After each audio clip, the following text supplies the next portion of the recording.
happens tunneling on the new hots for builds. So we'll see what happens now in this one as we are into the pick and ban phase once again. Rise. Well, when CLG's not picking it, they're banning it away. Rengar still looks like the very standard red side bans. Yeah, absolutely. In both of the games this series, blue side has come out on top, although very different strategies in the draft phases. For instance, Varus went completely through the draft phase in game 1.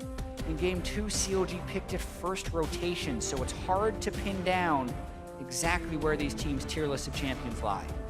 And we'll see if the bans mirror everything. And yep, same 3 bans from game 1 of CLG. And though the bans were in different orders for TSM, it was LeBlanc second for them. I expect LeBlanc to be the final ban here unless they've got something special planned. So bans the same. So if Counterlogic Gaming is to play the same, it'll be this Kha'Zix first pick, followed by Jhin Ivern. Yep, so we see that one shot there. Game 1 didn't quite go the way TSM wanted it to, though, so maybe we see the pivot here as far as their champ select goes. Still like the Ivern, but Maokai top, very different right off the bat. All right, getting that away from Darshan. Hans are going to play a bit of a different style. The Jhin's still going to stay. I guess there's no rush on the Ivern pick. And it's going to be a new comp for TSM playing a high damage top laner no more. Yeah. Maokai tank. Also make sure that CLG cannot replicate their team composition from game 1 as they had the Maokai top. So does CLG just match into a tank matchup? One thing that I feel like really values the Kha'Zix is if you can get very standard looking team compositions on both sides with hyper tank top lane and then just high DPS in the mid and the bot lane, because Kha'Zix gives you that unique backline access to assassinate squishies that other junglers in the game just don't have. So I feel like if you're able to get into these matchups, which CLG is currently able to do so, it can be very advantageous. So what's going to happen? Sivir's still going to come through. They seem to really like Sivir specifically into Jhin from what I can tell. As far as the pick phase is concerned, the comp otherwise looks similar. We'll see if TSM are able to give themselves the second phase Aurelion Soul ban, or if CLG gets to play a similar comp. Yeah, and we also have to just wonder if the second phase of bans is going to be the same as well, because with the Ivern locked in right now, I feel like that has very strong synergies with tank tops, just the extra shield spam to make Maokai even more unkillable. But we've seen very heavy support bans in this phase, and I feel like that has actually been advantage CLG for the most part, because I think Aphromoo is more comfortable on things like Karma and Morgana. If TSM go for Jhin Zyra right here, or they just force CLG into those bans, I feel like they can get a pretty powerful play here. Let's see what it's going to be. Corki off the table this time. It's going to be a new mid laner forced on the table for Bjergsen. Maybe that makes things look a little bit better, but he will have to find a new champion as well, as both the Rise and the Aurelion Soul that he played so far this series were banned away. Got to figure out who's going to get team fighters, who's going to go for an assassin, who's going to do what. We do have new things on the table. Generally known as an assassin player, the Zed and even the Dianas of the world were things that he used to play a lot of. It's very true. He's played some Katarina early on in this year. Yeah, his Echo was good. I think he played it. Yeah, he played an Echo game and it looked great, so who knows? Yeah, the Malzahar ban comes through, seemingly forcing CLG into that Zyra ban as we see them lock in the bottom side of the screen. So the main supports are taken out of the rotation here. I expect TSM to go with their support pick here to save the mid lane counter pick for the last pick of the draft. And could it be a third Thresh game in a row for Biofrost just for that playmaking? Looks like it's going to be. I expect them to lock this one in. So more Thresh coming through. 3 in a row for Biofrost. CLG never considered it important enough to ban away, despite the fact they get 5 of them. And yeah, at a certain point, you wonder if maybe they needed to do that at some point. Biofrost has looked pretty good overall through this series. Once again, we'll see if he and Wild Turtle can win the lane. Yeah. Say he needs to pick either mid or support for the squad. They're going to have to pick both anyway. Yeah, I think they're going to end up going with a Karma for the support. So the main question I had would be their mid lane choice, since I don't think an Assassin would have been good since they are up against an Ivern and Thresh that have so much burst shielding potential. We'll see though if Aphromoo goes for really anything that he wants here, because Nami would still be up. He's played a lot of healing supports in the past. Very curious to see how they round up this team composition. Oh, the Bard gets left up. That's right. It got left up from the other 2 drafts, and it looked like it's going to be his champion. Orianna, partially the pick is for team fighting. Nope, just kidding. We all got trolled.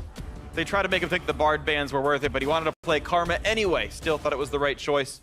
Orianna will partially block a Cassiopeia pickup. It's known as the soft counter. It's a matchup people are happy to play on the Orianna side.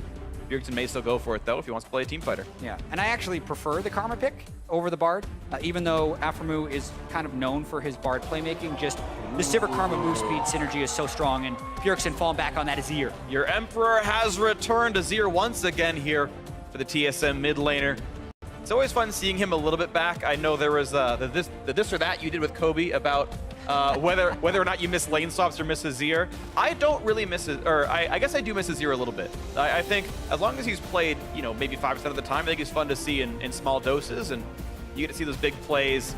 Bjergsen we know is mechanically exceptionally competent, and I expect to see something pretty sexy out of him this game. Yeah, I mean, he's put so many hours into his Azir. One thing that ends up happening with Azir, recently at least, is because he needs so long to turn into his power, you do see some slower games with Azir. But as far as this particular usage of it, it is an incredibly high damage late game pick, almost similar to what the Cassiopeia could bring, that can help you cut through a tank like Nautilus, so not a bad choice here by any means. Absolutely agree. I think anytime you're playing one of these lethality-focused marksmen, especially the Jins and Varus of the world, where they just don't have the persistent damage, you need persistent damage out of the mid lane. Azir, Cassiopeia, Ryze, Corki champs like this tend to bring it, and TSM, as well as all the winning teams we saw on Friday, had done a very good job of pairing those types of champions together. I do think it's important, and TSM have done that. They have a very large front line. Ivern has Daisy, there's a Maokai, there's a Thresh, and there are very loud TSM chants cheering them on as well. Counter Logic Gaming, high damage, a lot more of their roles. They should have a pushing bot lane as well. We'll see if CLG can get the same lane advantage as they did in game one. It looks like they're going to need it. Absolutely, and I'm glad this has gone to a third game, Freak. You want as much TSM versus CLG as possible. They only meet twice per split, so it's great to see when they go the distance. 3 times they're lucky in playoffs, and maybe we'll get even more as time wears on. Of course, keep in mind, if you missed the interview heading into the game, there is a bet on the line between the team owners, Hotshot GG and Reginald. Whoever loses must get the enemy team logo tattooed on his face for a week. That's a pretty temporary tattoo. It's not, you know, it's not ink under the skin, but still a good bet. Personally, I feel like that's a pretty lame bet. Really? I feel like I heard some of the things they're talking about earlier, like you have to cook them a meal or like you serve them for a day, and those sounded cooler to me. But, I mean, face tattoos are one thing, but when it's temporary, they say a week, you're going to wash that off like 2 days later. I mean, I feel like making eggs for Reginald is way less embarrassing than wearing a TSM logo on my face. Just in general. Just not even as part of a bet. Just, fair enough. You know, life choices wise. Who would put a TSM logo on their face? I'm kidding.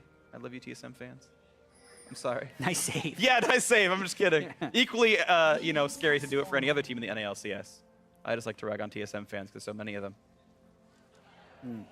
Always fun to make as many people dislike you as possible. Yeah, that's my road of going with things. Just have as much anger as possible in the world. Criticize cats, TSM. Yeah, I hate cats. I hate Infernal Drake. Yeah. I don't actually hate TSM. I'm kidding. I'm sorry.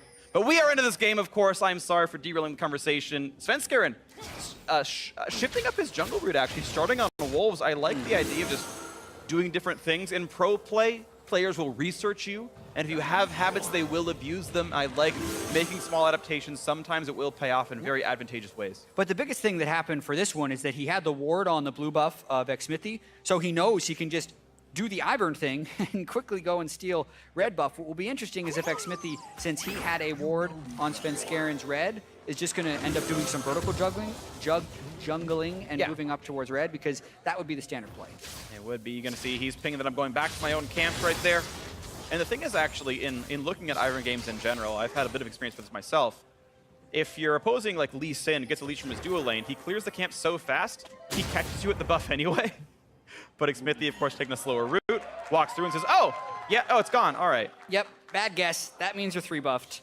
The reason he had to guess here is because even though they knew that Ivern didn't start on red, that didn't mean that Svenskeren couldn't just start tapping the blue buff and then walk over to smite the red later. And by the time that would have happened, the ward would have expired. So Xmithy is guessing either way which red buff Ivern is going to go to. Svenskeren guessed right, and that's how it feels to play against Ivern. Yeah, it's sometimes very difficult. You pretty much can't win a smite fight. He smites for infinite damage on any general camp right there. And there's the 3rd buff completed. Sven can feel good about that. Level 3, Xmithy takes a scuttle, and really you can't fight him back for it. Yeah, also, situation known. Notice the brush maker in the brush. You wouldn't think that's a great usage of it, but it does grant temporary vision. So he was potentially able to spot out Xmithy when he did that. Bjergsen over the wall. Smithy not to follow, but that is at least a couple hundred mana out of Bjergsen's pool. Smithy makes him. I mean, he was visible anyway. There's not really much loss looking at the gank. He doesn't need to stay in fog of war. The junglers saw each other regardless. CLG, of course, with their lane assignments, have very good pushing pressure. Sivir and Karma, two of the very best lane pushers. Darshan down, a little bit of farm, but not terrible. And actually a really nice hook, actually. Puts Haunter in a bad way. A couple hundred HP advantage. Smithy clears out the camps. Jungle fight. Well, it's double up in a level advantage. Feels pretty good percent. Yeah, not much of a fight. Always able to get that early lead with Ivern. One of the things we mentioned, how the jungle became more difficult for many except for Ivern. Well, Darshan fight's getting a little bit dicey. And he's gonna hook in. Here we go. Into the octagon. The damage is there. 300 HP versus 150. Cooldown's up in 8 seconds. They both have flash. Flash E. Hooked Out up of in mana. 5. And Sven Karen just goes, all right, we're cool. Yep. Well, Darshan went for it. Still down in CS though. Haunter I think he made the getting lane the freeze, best of though. that. Yeah, they're both going to TP back here, and Svenskeren can help shove this in, which is actually going to be kind of necessary. Yeah, now Darshan, I don't know if you actually saw Sven. I don't know if you saw him in the route when he went over towards the Krugs, but... And he's been playing pretty aggressive, no flash. The root's going to be there. Now, can he get the anchor down onto the wall? They're going to try to body block it. It looks like Darshan doesn't have a way of doing so. They get him. Perfectly played. TSM remove the escape route. The attacks are there. Brushmaker for the auto attacks, and there's the first blood coming through. Nicely done, Svenskeren, making the thing happen. And Darshan going to lose that big wave as we see the team owners down at the bottom of the screen. Big start there for Haunter and Svenskeren, and Darshan getting aggressive, losing a huge amount of experience. Ooh, losing a huge amount of HP as well as Stixay, a nice hook. Turned around decently enough. But yeah, I gotta say, very big things to the TSM top side. Worth pointing out, CLG doing famously in bot lane, up 10 minions right now, and Smithy, maybe not the most beautiful trade, but is gonna get some meaningful damage. Shouldn't be in danger anymore, but at least is able to acquire the farm that Darshan lost. Yeah, really just trying to get as much experience as possible because he was set back early on in the game. We're going to watch this one more time, though. Svenskeren just looping around. Darshan used his flash previously, and he had just teleported back. This is the most punishing time to gank a top laner, is after they've already used their teleport to get back to lane. Red buff, as well as that last Brushmaker, keeps it continually applied. Haunter's able to finish it with the Arcane Smash, and then that entire wave is experience lost for Darshan. That's pretty beautiful for him. Now Svenskeren, ooh, 60 would not expect Sneaky. this. Well, He's got a spell shield, so Sven might just turn for Afro. He's gonna get the slow at the very least, and now point blank on Aftermoo. Hook's gonna land. It's gonna be quite a bit of damage. All the CC they need, not even a chance to get away. Aftermoo did not flash away from the point blank route, and that's 2-0 for TSM yet again. Smithy pushed out of the river by Bjergsen, who's himself up 5 minions, and TSM off to the same lead they had in game 2. Yeah, and I like the way Svenskeren ganked right there, and it's how you should be ganking on Ivern, is you actually just walk up to them with your shield, hoping to get the slow, and only then do you cast your root caller, because otherwise it's too slow of a skill shot and it's easily dodgeable. Aftermoo should have flashed it based on the cast animation, but failed to do so. Yeah. And then once he was rooted from that, it was chained with the death sentence, and they burst him down. And that was well executed by the rest of TSM. This time around, the skill shots landed. Once again, a fight in the top lane. Level 6 for Haunter. Doesn't use the ult for the damage, just gonna punch the opponent back and forth, and you can see Darshan having to use cooldowns for retreat. Not something he wants. As the blues will be handed back and forth. Bjergsen gets to feel good about a blue buff steal. Yeah.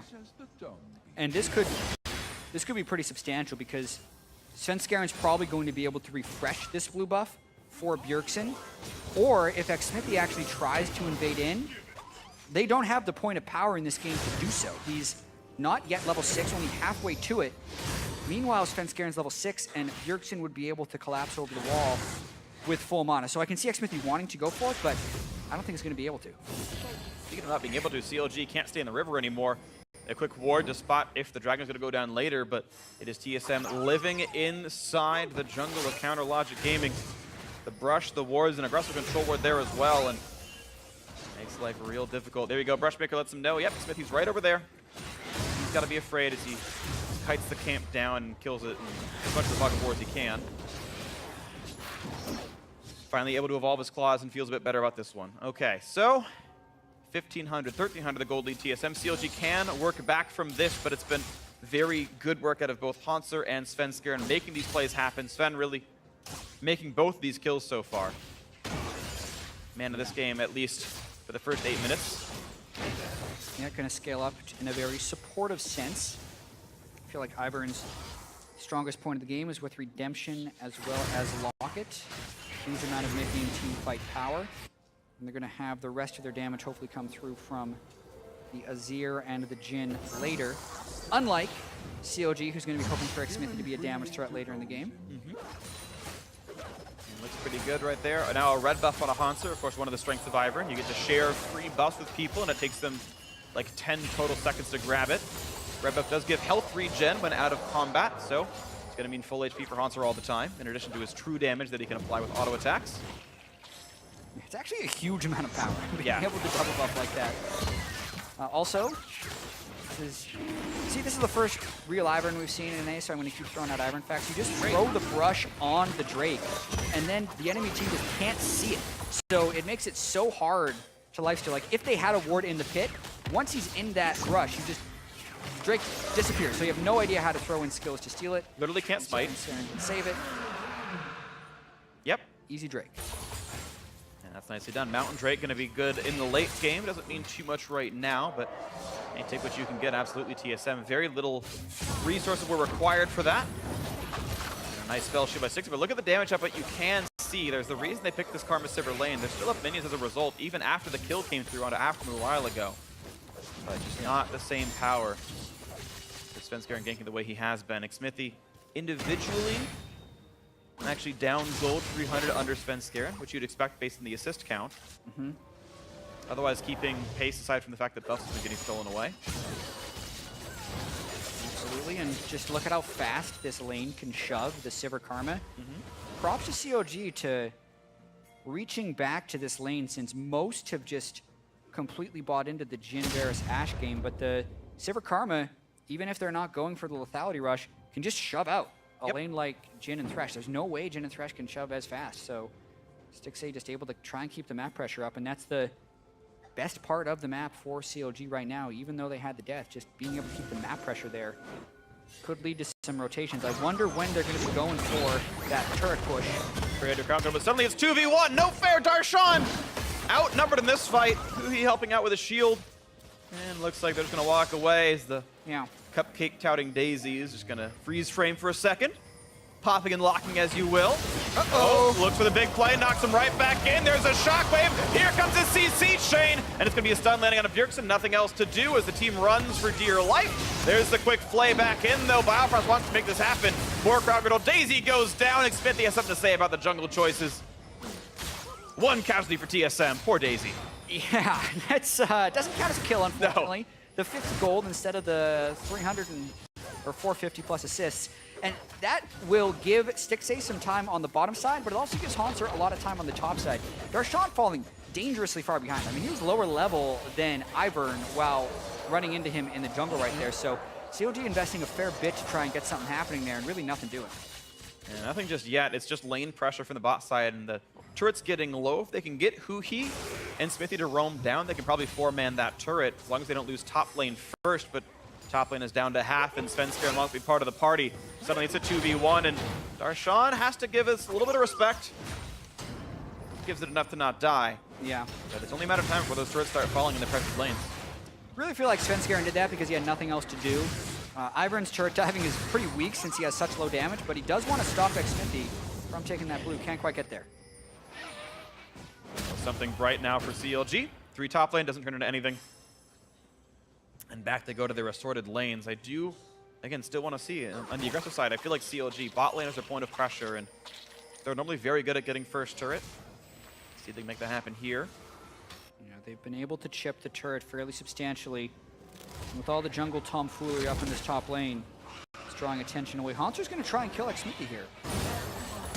Oh, flash play is going to land. Spell shield, not going to get him out of the blocks. Ignite is on. A few more autos to do it. Good exhaust, but Chodo can flash auto. Not quite going to find it. Actually, flash it down anyway, but Darshan is now with the teleport. Does have the hook, does not have the ulti, though. Biofrost actually going to dodge away from the Q, but now where's he going to go? There's no spells available. That means the shockwave turns into a double kill. CounterLogic Gaming finally on the board. That's who he found a way to get out of his lane. And that's going to be bot lane first turret. You've got to assume almost for sure on CLG's favor. Yeah, and that play backfires in a huge way for TSM because it's an incredibly risky play to flash forward like that when you have no teleporting or top laner and no assistance coming anywhere on the map. So unless this play instantly kills, it's only going to backfire for TSM because no one else on their team can help them. So Biofrost gets the play, but they can't lock him down with any other CC. And then because of the exhaust, Wild Turtle decides to go back, but CLG matches with teleport. They end up not even getting the first turret, and now Haunter might go down. They did get first turret. This was just a traded kill, but yes, it's going to be Smith. Oh, sorry, CLG gets first turret. Yeah. I misunderstood you. You're right. First turret, CLG. TSM got one answered, and of course that solo kill by Smithy means CounterLogic Gaming have tied up the gold within 300. Yeah, just strategically, if you're looking at a big picture, it was really poor choice by TSM because the one lane that is strongest for CLG is the place TSM tries to even number duel without the ability to match, and that only strengthens that bottom lane even more and pulls CLG right back into the game.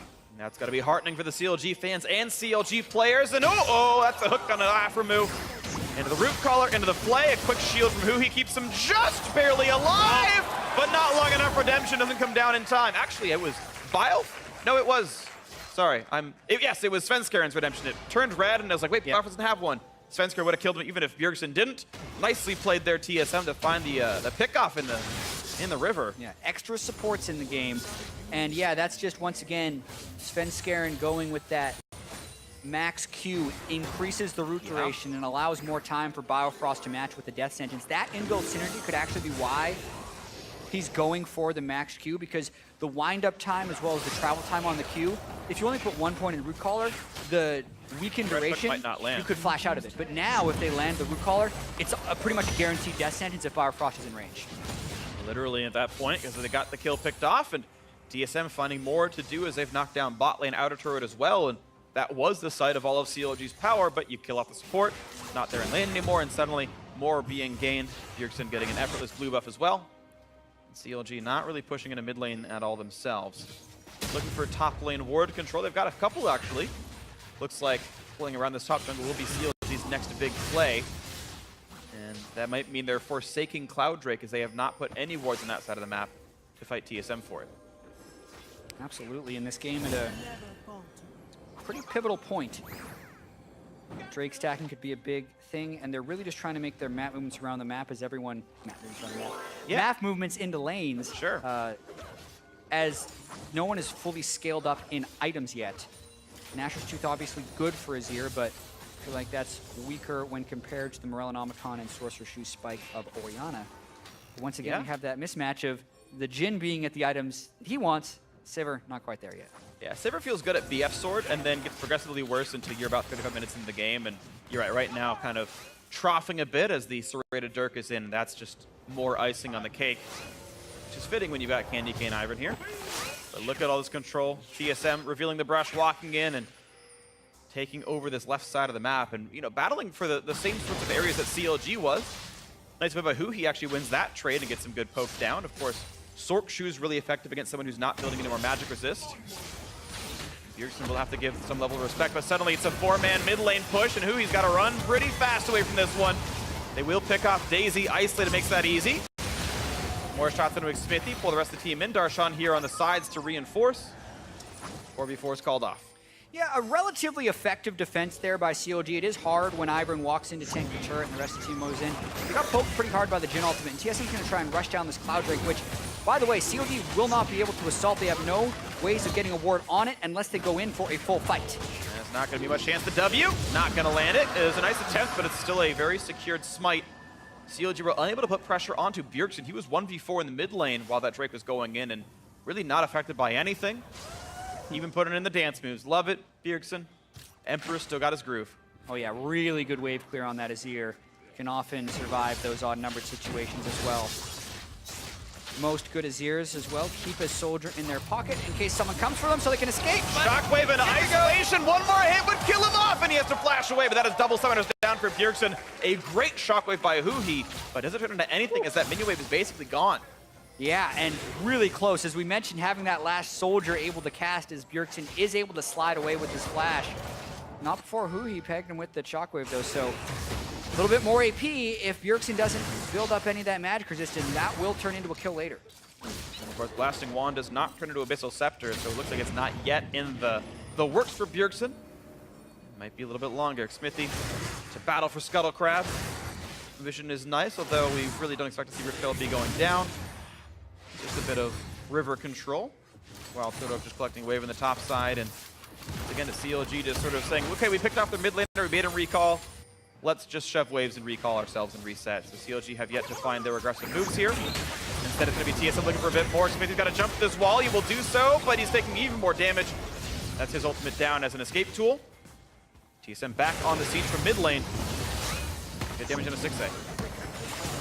Yeah, just trying to get as much damage on this turret as possible with the poke. Second time to turn and the Oh, poke. not good for Smithy. That's going to be the kill picked up. Hanser grabs it under the turret. Basically invincible, and TSM opened it up even farther. 3 turrets to 1, 4 kills to 3, 2,000 gold up. Yeah, was ready to compliment Smithy for his hop over the wall since he hasn't evolved it. It's actually a pretty tricky move. Then he just sticks around and gets hooked one more time to lead to the kill, and TSM going to try and take a lot off of that. All right, well, I guess they can grab the Rift Toyotas. There's no outer turrets left to kill off, and they said, well, 20 minutes, I guess we'll grab this after all. They've got to kill it in the next 25 seconds or it will despawn, but that's more than enough time for them. Ivern, of course, great at killing those things off. Daisy's a good tank, so is Maokai, and Hanser is delivered extra split push power in a matchup he was already winning substantially. Exactly, watching this one more time, they have the Thresh and the Ivern in the brush, but the vision is there since the turret is close enough to it, so not many excuses for Smithy, just kind of trapping himself up against the wall and not giving him juke opportunities. Falls pretty easily. Good pickup then, TSM. As we know, growing their lead, and they really were able to snowball properly earlier on. See what more they can get for themselves. This is the harder part of shot calling. You're 20 minutes in, you know your opponents have wave clear. It's 2-item Sivir, it's 2-item Orianna. Outer turrets are already dead. This is actually where it gets a bit more difficult. Do you risk the super early Baron attempts? That's hard to do. There's no Drakes to kill, so tier 2s just are difficult, and you gotta see how TSM can push a game where they're not winning by as much. It's only 2,000. It's within comeback range easily. Yeah, and Stixxay is starting to build up towards those items he really needs to hit. Once he gets his fit of the edge, that's it for Sivir as far as strong team fights go. But we also have to keep in mind that strength point for Ivern right now. Locket, as well as Redemption. Incredibly hard for CLG to finish kills if Thresh and Ivern are there just to the repeatable shielding. And Wild Turtle's at that strong power spike with the Edge of Night and the Ghost Blade. So it's tricky for CLG to pull off any plays, and TSM almost wants them to try something so they can turn it around with shields and then a Maokai flank. It's really worth pointing out how especially effective Wild Turtle is. Darshan's been buying Magicus for his landing phase, which means the lethality is more effective than it normally is against what would be a tank, but he's not really that against Wild Turtle. Yeah, it pops it at the beginning, looks for the chase on a Darshan. One more hit will knock him in the air. She's going for it. Hey! Oh, he's airborne. And back on the ground. All right, that was fun. Well, they're going to keep dancing here. Hanser's still looking for a flank. And there goes Darshan! And Shockwave on 3 of them! What a beautiful opening! Do they have the damage? Smithy push right back out, but the health bars are low. They're trying to pick him off, but Stixxay actually falls to the tank. But 2 more turn back around. Wild Turtle gets a trade. It's a 2-for-2 death so far. 3-3 on the map. Darshan with the chase in. Finds the anchor toss. Wild Turtle can't quite get the kill, and it's a 3-2 lead. Make that... he can't get him, Hanser! Turns away a bit early. CLG walked away with a +1 kill on this one. And can they find more on a Hanser? He is actually invincible. He's a little tanky right now, and they no longer have an 80 carry, but that fight was about as perfect of an initiation as CLG could hope for as they get the 3-man Shockwave, and even with that, it's nearly a 3-for-3 as Hanser continues to try and be a nuisance. Nuisance he is. That, he's still not losing HP. That was actually just nothing happened to him. He gets damage reduction when he's alone, and yeah, and we mentioned the difficulty of finishing kills on TSM, so even with the 3-man Shockwave onto Biofrost, Bjergsen, and Svenskeren, the Redemption comes down and the Locket shield absorbs. And all the while that's happening, Hanser is executing Stixxay on the backside. So yes, CLG do win the fight thanks to their good initiation, but it is not by much. Wild Turtle burning the flash in a straight line into the dredge line, not that great. Yeah. But Smithy able to escape on the backside, can't get finished off by Hanser.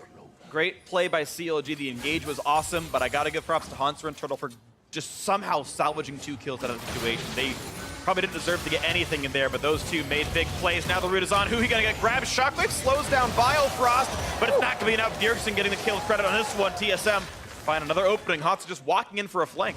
Yeah, pretty straightforward play there, but it is started by the map pressure, and this is a pretty mean siege when they have the Ivern Rush right if they want to fall back, makes it even harder to push up for, and with no Orion, it's an easy turret take. No chance for the defense. Down that one goes. TSM stretches the gold lead, 3,000 now this one. Bigger than it was before, absolutely. 4-1 in turret. CLG haven't been able to find a whole lot for themselves. Just that one team fight that only went +1. TSM now, second Mountain Drake, going to be great for closing out games. Looks real solid here. And this is a pretty good Drake for this TSM team composition to have. Ivern being able to black out the vision while taking objectives creates an even larger sense of urgency when trying to collapse into a team. And then having the Azir with the Mountain Drakes only increases how quickly they can threaten objectives like Baron. So it's going to make it almost a necessity for CLG to kind of blindly charge in if they don't want to cede objectives. And that's what TSM wants, because they have great zone control through the Azir, really good shielding and counter engage from the Ivern and the Thresh, and that also will expose CLG's backline to Maokai flags. So I think TSM is quite happy about getting that second Mountain Drake. Gotta feel really good here. TSM, a pretty secured composition. They've got a lot of tools here, and it's always, I feel, easier to navigate heavy frontline compositions because you know you can dive anything you want. Once you're ahead, Ponser can pretty much take any fight he wants, and it's never going to turn bad for him. TSM definitely feeling good here, and yeah, it's just, they've got to keep riding it out here with the 3,000 gold lead. Ponser split pushing towards the bot side of the map. The rest of the team looking to get control. Be a bit near top side as they're starting to push through this side of the river. Logic Gaming have to give a lot of respect to the fact that their wards are dead, and look at these control wards. It means Baron can be opened up right now with Daisy tanking. Daisy tanks. CLG can't see it is the biggest thing right here, so they would have to just jump in for a team fight, and they got to do it fast.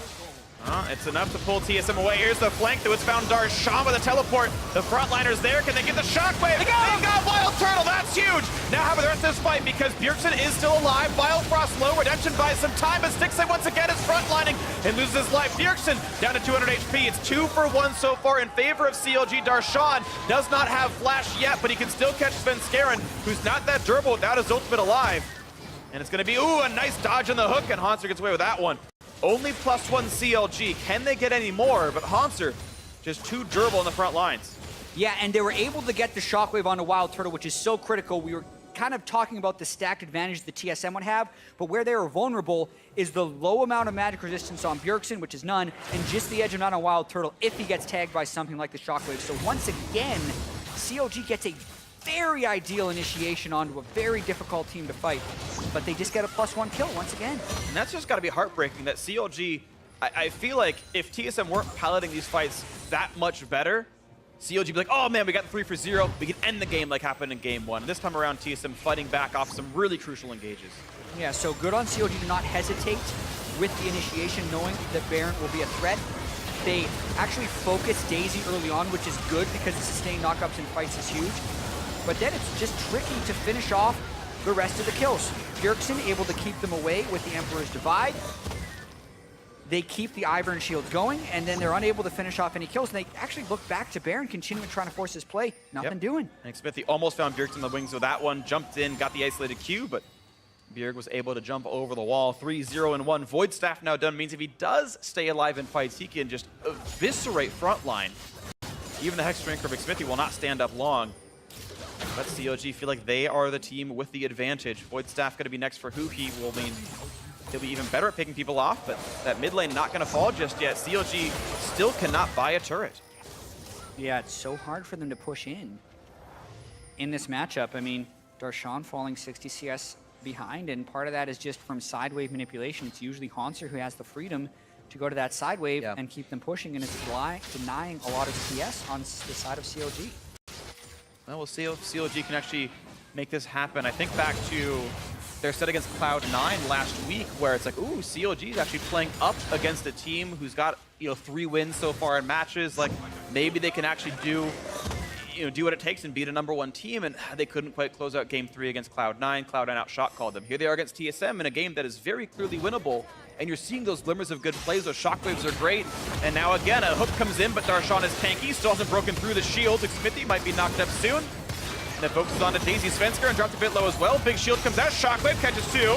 Here comes the front line damage up, and Darshan's got to run away. He's running out pretty rapidly. Hanser can't quite pick up the kill just yet as another shield comes through. Redemption puts even more health in, but CLG flies to kite back. Biofrost picked up by Hui, but look at the kills coming back around. Smithy getting a bit low. Over the wall comes Hanser. That could be another one picked off as he tries to take down. And look, the knockback out of Stix, and the damage is there. Bjergsen still staying alive. That's 3 fights in a row with the 100 HP left on him, and Darshan just going to be picked off as well.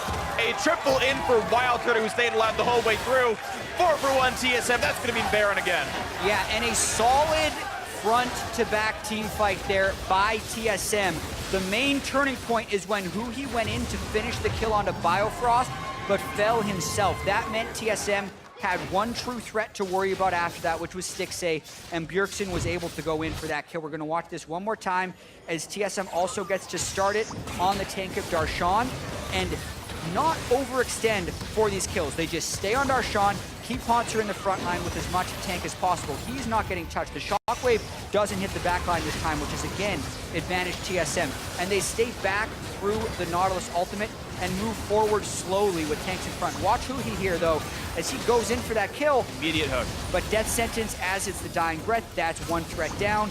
Bjergsen sees Stixxay over the wall, goes for the shot backwards as Turtle was picking up a kill on the Kha'Zix over the wall as well. And just a strong, well-played team fight there by TSM as they pick up the final kill on the backside.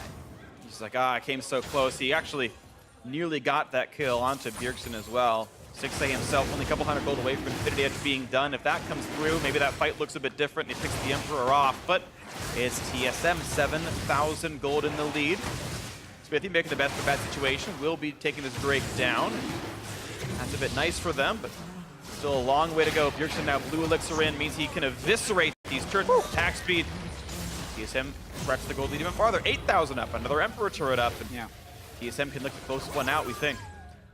Azir no longer able to just press W on turrets for the big chunk, but that doesn't mean he can't attack it extremely fast for large amounts of damage, and that's what TSM's going to hope to do here with now a 7,000 gold lead, is just keep the wave spread out, chip down the outer turrets, and force CLG into some tough initiations, as TSM is ahead in a lot of important ways. The Infinity Edge is done for Stixxay, but at this point, it's up against a 200+ armor Maokai. He needs a Lord Dominic's regards to cut through. Big brush wall up, now come the rotation to the mid lane, and TSM using this Baron buff for as much power as they can. Daisy just tanky in the front line. Even that's able to walk away after the shield's time out. TSM break one of the turrets. And to call back to CLG Sears against C9 last week, CLG is showing these glimpses, but it's not going to show up in the standings unless they're actually able to close out these series. Take one game off C9. They've taken one game off TSM, but they can't get that second one. They would actually walk away from this at 1-4. It's a very discouraging start to the split.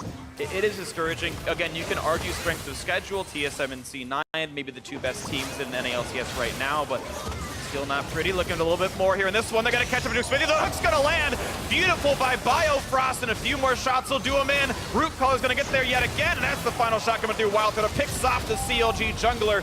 TSM hoping to improve to 4-1 with this match win. It looks like it's going to be likely. Darshan rooted again while Turtle locking him in place. And another kill going to be in the works. There's that picked up. 2-0 so far. Hui running away, but not going to run fast enough. Turtle with yet another one picked up. That's 4 kills already, and Stixxay alone inside the fountain isn't going to do enough. TSM will cement the comeback in the series. TSM improved to 4-1, and Hotshot GG is going to have a TSM logo on his face as TSM wins the match. And they just walked through CLG in that final team fight. The Ivern shield spam on Maokai made the Nexus turrets completely a non-factor, and CLG was unable to cut through anyone in that 5-0 final team fight. Beautifully played TSM, ending the game. Hanser up just 8 shy of 100 farm over Darshan.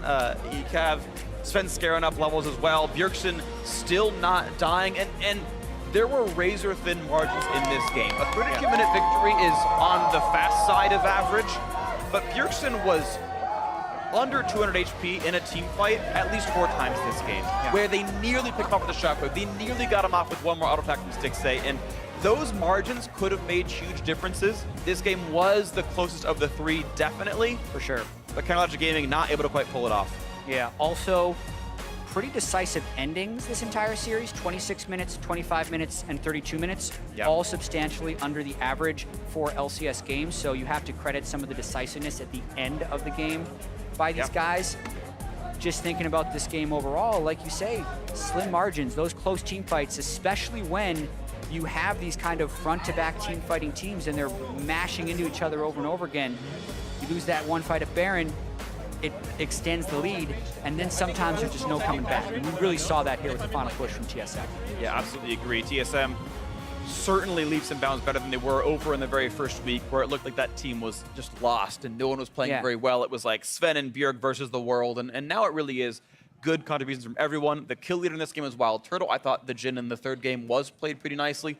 Sometimes got hit by shockwaves, sometimes not his fault when that happens, but was contributing in team fights pretty well. Yeah, and it is also another one of those wins for TSM where it went all 3 games. Yeah. So they're clearly not winning in the same way that they were winning last split, but the fact that they can look at the standings, see themselves at 4-1, makes it pretty encouraging because they are on the road to improvement. Still, clearly a lot of work to do in the spring as they adapt to having a different shot calling system without double lift. But I mean, with the way they closed out game 2 in 25 minutes, and this game, which was close for most of it, and just had a strong push through into the end of the 32-minute game, speaks to a lot of improvement in that area. Yeah, they are heartening ends to games against the CLG, who, despite being 1-4, do look pretty good themselves. So it's a good win against a, despite the record, I would say good team. CLG, in my opinion, actually looked like a playoff caliber team. I think there's lots of solid teams out here. You've got, of course, C9 who are smashing. You've got P1 who look great as well. But I think CLG can look like a top 6.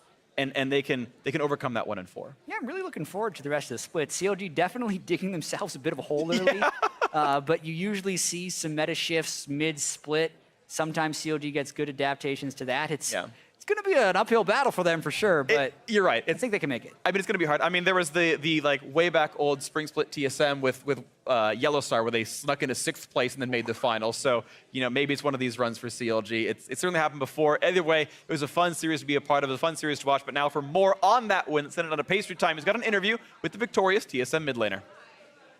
Thank you very much. I'm here with Bjergsen after a pretty thrilling 3-game series versus CLG. Bjergsen, I know it must be fun to beat up CLG, but game 1 did look rough for you. What kind of adjustments did the team make moving into the next 2 games?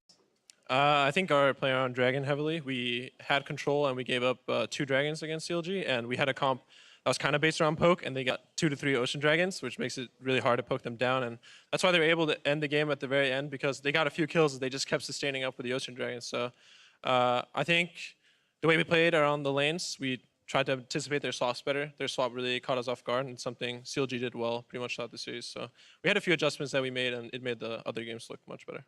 And the other games certainly did look better. And it was interesting to see you guys go back to Ivern for game 3 as well. I know you're a mid laner, not a jungler, but this is the first time we'd ever seen Ivern in NA. Have you guys been practicing the pick? Was it something you wanted to play with earlier?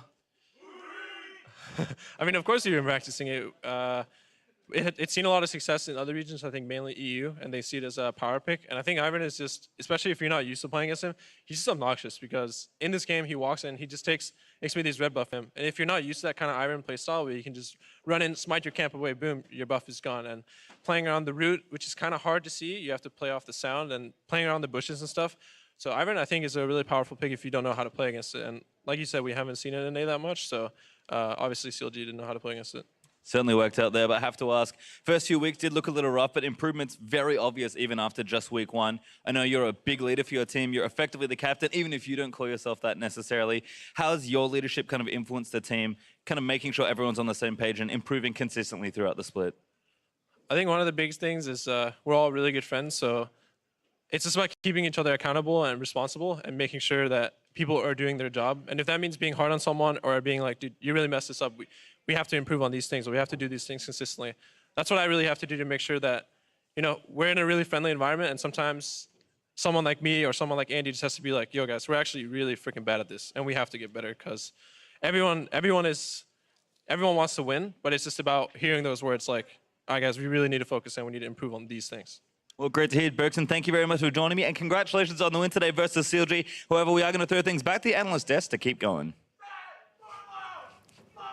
Thanks, Pastry. Always nice to hear from Bjergsen, and especially after a performance like that, good to get some insights from him. Right, it's always interesting to hear about how the team dynamic changes whenever you lose such a core member like happened with Doublelift, and saying that you need someone to call people out, and Doublelift has always been historically a pretty outspoken person, so you need someone to step up and fill that role, not just in-game, but out-of-game, calling out mistakes and things like that. Yeah, you definitely do. And I think it's also key that they are having such a positive team environment, because we have seen how kind of toxic environments, Liquid Rising or whatever. Yeah, I don't know what you might be referencing. But I mean, those things really do have a big effect on it. And there was a lot of kind of community criticism towards TSM, especially for Doublelift leaving, Turtle coming in, and things like that. And they're showing that they're still a top team. Right, I mean, when you look at how this team plays, you see that they are still very, very good.